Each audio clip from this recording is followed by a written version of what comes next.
بسم اللہ الرحمن الرحیم۔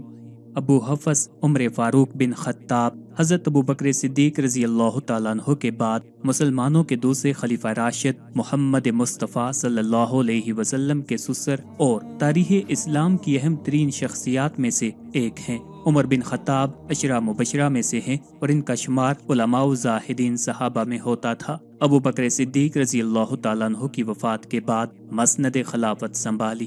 عمر بن خطاب ایک باعظمت، انصاف پسند اور عادل حکمران مشہور ہیں۔ ان کی عدالت میں مسلم اور غیر مسلم دونوں کو یکساں انصاف ملا کرتا تھا۔ عمر بن خطاب کا یہ عدل و انصاف انتہائی مشہور ہوا اور ان کے لقب فاروق کی دیگر وجوہ تسمیہ میں ایک وجہ یہ بھی ہے۔ آپ رضی اللہ تعالیٰ عنہ کا نسب 9ویں پشت میں رسول اکرم صلی اللہ علیہ وسلم سے جا ملتا ہے۔ عمر بن خطاب ہجری تقویم کے بانی ہیں۔ ان کے دور خلافت میں عراق، مصر، لیبیا، سرزمین شام، ایران، خراسان، مشرقی اناطولیہ، جنوبی آرمینیا اور سجستان فتح ہو کر مملکت اسلامی میں شامل ہوئے اور اس کا رقبہ 22,51,000 اور 30 مربع میل پر پھیل گیا۔ عمر بن خطاب ہی کے دور خلافت میں پہلی مرتبہ یروشلم فتح ہوا۔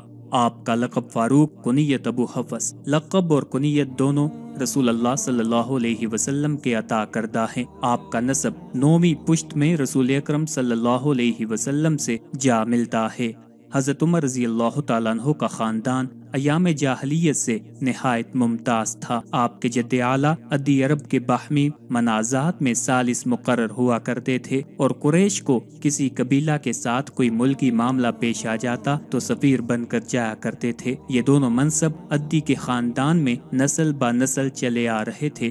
ددیال کی طرح عمر ننیال کی طرف سے بھی معزز خاندان سے تعلق رکھتے تھے۔ آپ کی والدہ ختمہ ہاشم بن مغیرہ کی بیٹی تھیں اور مغیرہ اس درجہ کے آدمی تھے کہ جب قریش کسی قبیلہ سے نبرد آزمائی کے لیے جاتے تھے تو فوج کا اہتمام انہی کے متعلق ہوتا تھا۔ حضرت عمر ہجرت نبوی صلی اللہ علیہ وسلم سے 40 برس پہلے پیدا ہوئے۔ ایام طفولیت کے حالات پردہ خفا میں ہیں، بلکہ سن رشد کے حالات بھی بہت کم معلوم ہیں۔ شباب کا آغاز ہوا تو ان شریفانہ مشغلوں میں مشغول ہوئے جو شرفائے عرب میں عموماً رائج تھے، یعنی نسبدانی، سپہ گری، پہلوانی اور خطابت میں مہارت پیدا کی، خصوصاً شاہ سواری میں کمال حاصل کیا۔ اسی زمانہ میں حضرت عمر نے لکھنا پڑھنا بھی سیکھ لیا تھا۔ چنانچہ زمانہ جاہلیت میں جو لوگ لکھنا پڑھنا جانتے تھے ان میں سے ایک عمر بھی تھے۔ تعلیم و تعلم سے فارغ ہونے کے بعد فکر معاش کی طرف متوجہ ہوئے۔ عرب میں لوگوں کا ذریعہ معاش زیادہ تر تجارت تھا، اسی لیے انہوں نے بھی یہی مشغلہ اختیار کیا اور اسی سلسلہ میں دور دور ممالک کا سفر کیا۔ اس سے آپ کو بڑے تجربے اور فوائد حاصل ہوئے۔ آپ کی خودداری، بلند حوصلگی، تجربہ کاری اور معاملہ فہمی اسی کا نتیجہ تھی اور انہی اوصاف کی بنا پر قریش نے آپ کو سفارت کے منصب پر مامور کر دیا تھا۔ قبائل میں جب کوئی پیچیدگی پیدا ہو جاتی تھی تو آپ ہی سفیر بن کر جاتے تھے اور اپنے غیر معمولی فہم و تدبر اور تجربہ سے اس مسئلے کو حل کرتے تھے۔ عمر کا 27واں سال تھا کہ ریگستان عرب میں آفتاب اسلام روشن ہوا اور مکہ کی گھاٹیوں سے توحید کی صدا بلند ہوئی۔ عمر کے لیے یہ آواز نہایت نامانوس تھی، اس لیے سخت برہم ہوئے، یہاں تک کہ جس کی نسبت معلوم ہو جاتا تھا کہ یہ مسلمان ہو گیا ہے اس کے دشمن بن جاتے۔ ان کے خاندان کی ایک کنیز بسینہ نامی عورت مسلمان ہو گئی تھی۔ اس کو اتنا مارتے کہ مارتے مارتے تھک جاتے۔ بسینہ کے سوا اور جس پر قابو چلتا اس کو بھی مارنے سے دریغ نہیں کرتے تھے، لیکن اسلام کا نشہ ایسا نہ تھا جو چڑھ کر اتر جاتا۔ ان تمام سختیوں پر ایک شخص کو بھی وہ اسلام سے بد دل نہ کر سکے۔ قریش کے دو سرکردہ سربراہوں میں ابو جہل اور عمر اسلام اور رسول اللہ صلی اللہ علیہ وسلم کی دشمنی میں سب سے زیادہ سرگرم تھے، اس لیے رسول اللہ صلی اللہ علیہ وسلم نے خصوصیت کے ساتھ انہی دونوں کے لیے اسلام کی دعا فرمائی، یعنی اے اللہ اسلام کو ابو جہل یا عمر بن خطاب سے معزز کر۔ مگر یہ دولت تو اللہ تعالیٰ نے عمر کی قسمت میں لکھ دی تھی، ابو جہل کے حصے میں کیوں کرا تھی۔ اس دعائے مستجاب کا اثر یہ ہوا کہ کچھ دنوں کے بعد اسلام کا یہ سب سے بڑا دشمن اس کا سب سے بڑا دوست اور سب سے بڑا جانثار بن گیا، یعنی عمر کا دامن دولت ایمان سے بھر گیا۔ تاریخ و سیرت کی کتابوں میں عمر کی تفصیلات قبول اسلام میں اختلاف ہے۔ ایک مشہور واقعہ جس کو عام طور پر ارباب تفسیر لکھتے ہیں یہ ہے کہ جب عمر اپنی انتہائی سختیوں کے باوجود ایک شخص کو بھی اسلام سے بد دل نہ کر سکے تو آخرکار مجبور ہو کر خود رسول اللہ صلی اللہ علیہ وسلم کے قتل کا ارادہ کیا اور تلوار کمر سے لگا کر سیدھے رسول اللہ صلی اللہ علیہ وسلم کی طرف چلے۔ راہ میں اتفاقاً نعیم بن عبداللہ مل گئے، ان کے تیور دے کر پوچھا خیر تو ہے؟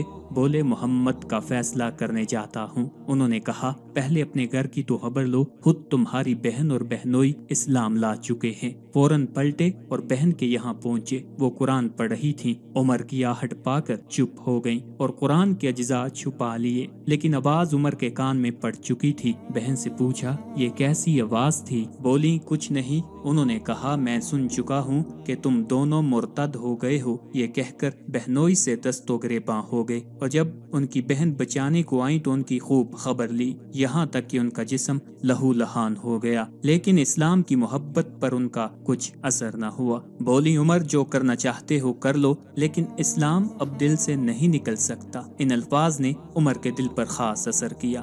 بہن کی طرف محبت کی نگاہ سے دیکھا، ان کے جسم سے خون جاری تھا۔ اسے دیکھ کر فرمایا تم لوگ جو پڑھ رہے تھے مجھے بھی سناؤ۔ فاطمہ نے قرآن کے اجزاء سامنے لا کر رکھ دیے، اٹھا کر دیکھا تو یہ سورہ تھی سبح للہ ما فی السماوات والارض، زمین و آسمان میں جو کچھ ہے سب خدا کی تسبیح پڑھتے ہیں۔ ایک ایک لفظ پر ان کا دل مرعوب ہوا جاتا تھا، یہاں تک کہ جب اس آیت پر پہنچے خدا اور اس کے رسول پر ایمان لاؤ تو بے اختیار پکار اٹھے اشہد ان لا الہ الا اللہ و اشہد ان محمد عبدہ و رسولہ۔ یہ وہ زمانہ تھا جب رسول اللہ صلی اللہ علیہ وسلم حضرت ارقم رضی اللہ تعالیٰ عنہ کے مقام پر جو کوہ صفا کے نیچے واقع تھا پناہ گزین تھے۔